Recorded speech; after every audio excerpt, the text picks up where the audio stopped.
Oxenfree is a wonderfully strange game about releasing oxen into the wild on the Midwestern plains. At least it could have been based on what I knew about this game, like, going into it. Like Undertale, Shadows of Mordor, or Divinity Original Sin, Oxenfree is one of those games that just kind of came out of nowhere and hit everybody over the head with how good it is. Yeah, I know some people are in the comments are gonna be like, hey, Orange Hatter, you're a dumb. I've been following Oxenfree since 1996, when it was originally conceived on a piece of graph paper. Developed by Night School Studios, made up of former Telltale and Disney alumni, Oxenfree is a quaint little game. It's an exploration, supernatural mystery thriller about a group of teenagers who go out to an island to have a party. You know, as teenagers are wont to do, apparently. You play as Alex, a teal-haired high school girl brimming with the high school requisite sarcasm and aloofness. Let's just get drunk.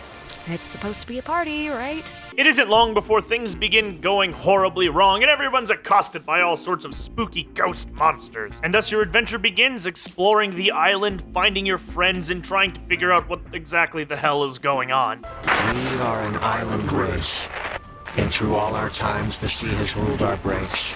I think there's a pretty good argument that this game is probably a walking simulator, being you spend a vast amount of your time walking from place to place. That isn't to say it's a bad game. Oxenfree is a very narratively driven game, which works pretty well for these walking simulator types. It's also got a fantastic atmosphere, which also works well for these walking simulator types. Oxenfree certainly does the genre a lot of justice. Besides wandering around and exploring, though, there are two other things you'll find yourself doing in Oxenfree: puzzles and a lot of talking. Puzzle solving is actually pretty simplistic in most cases. There are a couple of exceptions here, but it generally involves walking to a point, opening up your radio, and tuning to the correct frequency to do a thing.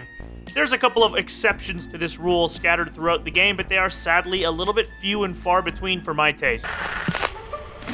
What did the communications officers at Fort Milner call codes? The second big aspect of Oxenfree's gameplay are conversations, which really dominate most of the gameplay and make the walking simulator bits feel a lot less walking simulator-y. You participate in these conversations by selecting a response within a certain amount of time, very similar to a Telltale game. And you can be like the super duper socially awkward chick who just doesn't say anything all night and everybody will be really confused. And fortunately, all of the voice acting in this game is actually pretty good, ranging from like solidly tolerable to top-notch, which is awesome because there's a lot of talking in this game. We don't know where Clarissa is.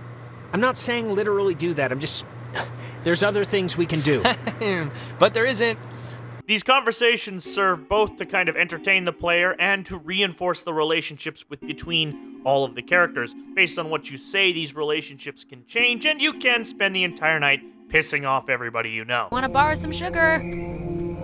This isn't a guy on drugs. Not that I wanna, alarm you. The entire game is framed within this beautifully hand-painted world that just kind of really brings out this sort of dark subtlety to the entire experience. Something that Oxenfree has in spades. Everything from its musical score to its artwork all belies this sort of underlying evil that is just off enough to keep you on edge for the entire experience. A shadow in the distance, a very subtle off-key note. All of this belies the dark undertones that ramp up the tension for the entire game.